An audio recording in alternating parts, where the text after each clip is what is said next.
فرولتي، ازيكم عاملين ايه؟ اليوم جبتلكم فيديو جديد وموضوع جديد، هو انه نتعلم اللهجات العربية.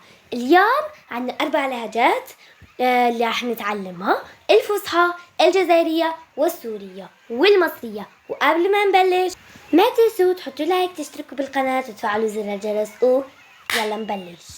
اول كلمة يا جايز راح نبلش بيها هي بالفصحى ملعقة، وبالجزائرية مغرفة، وبالمصرية معلقة. يعني لو في أخطاء زمايلنا المصريين أو يعني بيصحونا، تمام. وبالسوري خاشوقة. ياي خاشوقة، شو هالاسم كيوت، هي بتحب الأكل مثلي شكلها. وتاني كلمة يا جايز هي بالفصحى أحبك كثيرا، وباللهجة الجزائرية نحبك بزاف،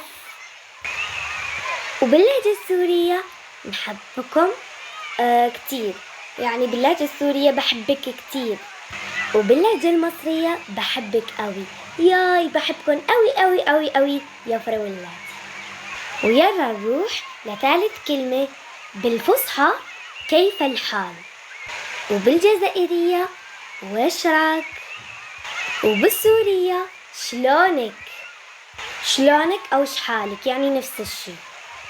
وباللهجة المصرية عامل ايه، يعني ازيك، يعني في كتير.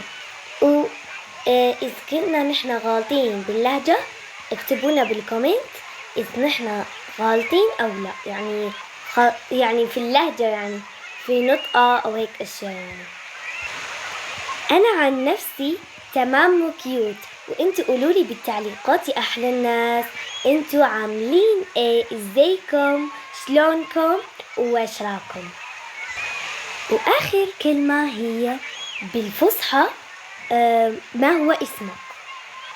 باللهجة الجزائرية وش اسمك، وباللهجة السورية شو اسمك، وباللهجة المصرية اسمك ايه.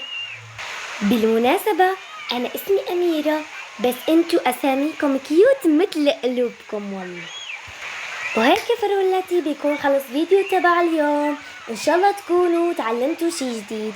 إذا عندكم لهجات تانية أو كلمات حابين تشوفوها بالجزء الثاني والجاي اكتبولي بالكومنت وخلوني أسمع صوت البلدان كلها. ولا تنسوا اللايك والاشتراك، وكمان تفعلوا زر الجرس لحتى يوصلكم كل جديد. وبس باي يا فرولتي ويا أحلى ناس، شوفكم بالفيديو الجاي. يلا سلام.